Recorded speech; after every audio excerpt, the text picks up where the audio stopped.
Dear students, welcome to gate smashers. इस वीडियो में एक्सप्लेन करने जा रहा हूं how the multiplexers are functionally complete. मतलब हम मल्टीप्लेक्सर से कोई भी सर्किट जो है वो डिजाइन कर सकते हैं, इसीलिए इनको फंक्शनली कंप्लीट कहा जाता है। बट कैसे, उसका प्रूफ जो है वो इस वीडियो में एक्सप्लेन करने जा रहा हूं। और इस वीडियो में मैं हेल्प ले रहा हूं 2x1 मल्टीप्लेक्सर का।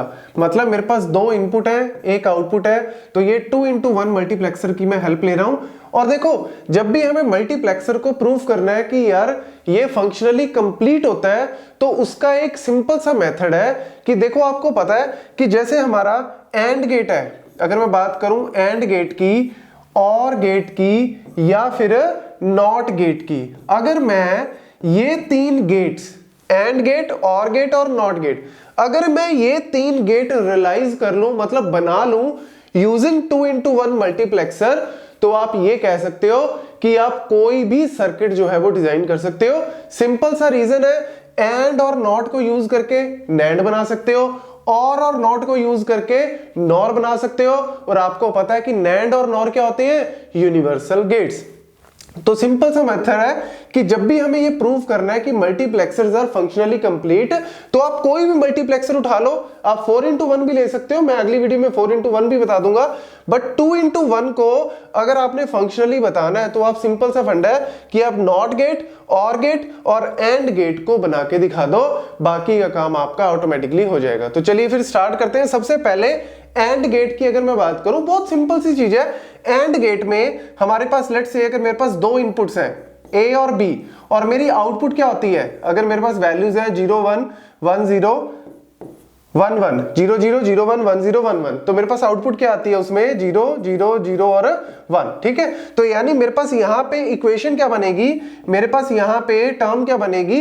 ए बी। ठीक है ना, एंड गेट में मेरे पास टर्म क्या बनेगी? ए बी, क्योंकि जब वैल्यूज ऑफ इनपुट 1 1 होती है तभी आउटपुट 1 आती है, अदरवाइज आउटपुट जो है वो क्या होती है?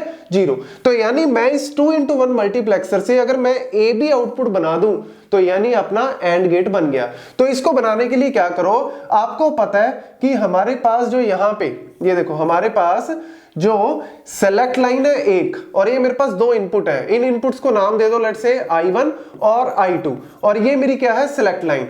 अब सेलेक्ट लाइन में लेट्स से मैं ले लेता हूं B, मतलब मैंने B जो है वो सेलेक्ट लाइन में डाल दिया। अब देखो, B सेलेक्ट लाइन में डालने का मतलब क्या है? या तो मैं वैल्यू दूंगा 0 या मैं वैल्यू दूंगा 1। सेलेक्ट लाइन में या तो 0 जाएगी या 1 जाएगी। 0 का मतलब क्या है? B बार, और 1 का मतलब क्या है? मैं वैल्यू का दे रहा हूं? B दे रहा हूं। ठीक है, अब आपको पता है कि जब वैल्यू 0 देते हैं, मतलब B बार जब देंगे, तो आपकी कौन से वाली इनपुट सेलेक्ट होगी? I1 वाली। और जब मैं 1 देता हूं सेलेक्ट लाइन में, मतलब जब मैं B दूंगा सेलेक्ट लाइन में, तो आपकी इनपुट I2 वाली सेलेक्ट होगी। तो यहां से आप थोड़ा सा दिमाग लगाओ कि अगर B बार आउटपुट में कहीं पे आ रहा है, एंड गेट के आउटपुट में B बार आ रहा है? नहीं आ रहा। तो यानी आप I1 की इनपुट में क्या दे दो? 0 दे दो। और जैसे ही आप 0 दोगे, तो यहां पे 0 इंटू B बार आपका 0 आ जाएगा, मतलब ये सिलेक्ट नहीं होगा, और हम चाहते भी नहीं है ये सिलेक्ट हो। दूसरा, अगर I2 में मैं सेलेक्ट लाइन, ऑब्वियसली यहां पे क्या आ रहा है? B आ रहा है, और अगर मैं I2 में इनपुट दे दूं A, अगर I2 में मैं इनपुट दे दूं A, और यहां पे मेरी सिलेक्ट लाइन में क्या है? B, तो जब B मैं देता हूं, मतलब 1 देता हूं B, 1 को हम जनरली बिना बार के मेंशन करते हैं, तो जब मैं B दूंगा यहां पे, और यहां पे मेरे पास I2 सिलेक्ट होगा, और I2 में मैंने क्या इनपुट दे दी? A, तो यानी मेरे ओवरऑल आउटपुट क्या बन जाएगी? AB। ठीक है, मतलब आप इसको पूरा लिखना चाहते हो तो 0 इंटू B बार प्लस AB, तो ये मेरा 0 ही हो जाएगा। तो यानी आउटपुट क्या आ गई आपकी? AB। लो जी, आपका एंड गेट जो है वो बन गया। एंड गेट की आउटपुट क्या थी? AB।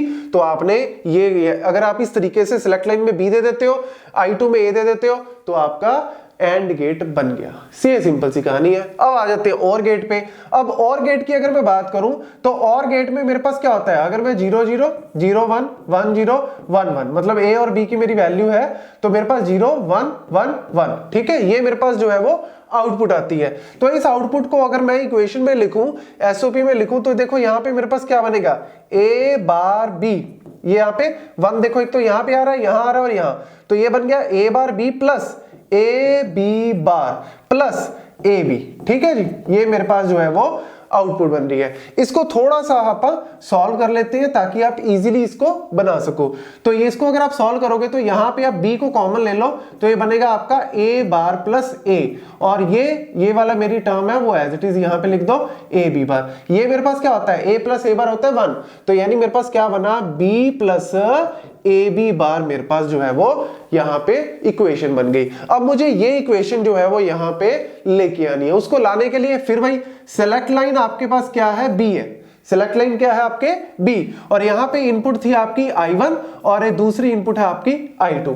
अब आपको पता है कि सेलेक्ट लाइन में या तो 0 दोगे या 1 दोगे, या तो सेलेक्ट में 0 दोगे या 1 दोगे। 0 का मतलब क्या है कि आप b बार दे रहे हो, और 1 का मतलब क्या है कि आप b वैल्यू दे रहे हो, ठीक है।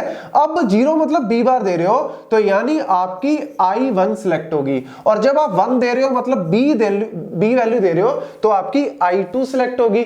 तो यहां पे अगर आप I1 में, यहां पे आपको देखो क्या बनाना है, a b बार बनाना है। अगर आप I1 में a इनपुट दे देते हो, मतलब इनपुट की में आप a वैल्यू दे देते हो तो क्या बन जाएगा, ये ए बी बार बन जाएगा। दूसरी यहां पे हमें क्या मिल रही है, यहां पे हमें क्या मिल रही है, बी वैल्यू, और अगर मैं I2 में 1 दे देता हूं तो ये क्या बन जाएगा, 1 डॉट बी मतलब बी, तो यानी आपके पास 1 डॉट बी मतलब बी। तो लो जी आउटपुट में क्या आ गया, A B bar plus B, और ये क्या था, A B bar plus B, और गेट आपका बन गया। So this is how you can implement the OR gate. तीसरा आ जाता है हमारा नॉट गेट। नॉट गेट में सिंपल सा फंडा है। नॉट गेट में हमारे पास क्या होता है कि अगर मैं वैल्यू 0 दे रहा हूं तो मेरी आउटपुट जो है वो 1 आती है, उल्टा, ठीक है। अगर इनपुट में 1 दे रहा हूं तो आउटपुट मेरी क्या आती है, 0 आती है। तो यहां पे लेट से आप नॉट गेट में जो इनपुट है आपकी I1 और I2, और सिलेक्ट लाइन है, क्योंकि हमारा जो मल्टीप्लेक्सर है वो सिलेक्ट लाइन के बेसिस पे ही काम करता है। तो सिलेक्ट लाइन में लेट से मैं दे देता हूं a, ठीक है। तो आप या तो 0 दोगे वैल्यू या 1 दोगे। सिलेक्ट लाइन में दो ही वैल्यूज जाएंगी, या तो 0 जाएगी या 1 जाएगी, मतलब या तो a बार जाएगा या a जाएगा। तो अगर आप वैल्यू 0 दे रहे हो यहां पे तो आप ये वाली सिलेक्ट करते हो।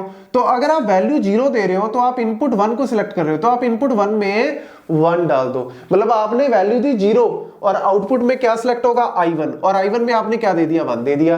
तो आपने दी थी इनपुट 0, आपने सिलेक्ट करवाया था 0 को, और आउटपुट में क्या आ गया, 1 आ गया, उल्टा हो गया। अगर आप देते हो वैल्यू 1, मतलब यहां पे आप सिलेक्ट लाइन में 1 देते हो तो आप I2 को सिलेक्ट करते हो, तो I2 में आप दे दो 0, क्योंकि आपने वैल्यू जब 1 दी, आपने a दिया, तो यहां पे आपको I2 सिलेक्ट करना पड़ेगा। तो I2 जब सिलेक्ट होगा तो उसमें आप इनपुट दे दो 0। तो आपने जब 1 दिया तो 0 आया, जब 0 दिया तो 1 आया।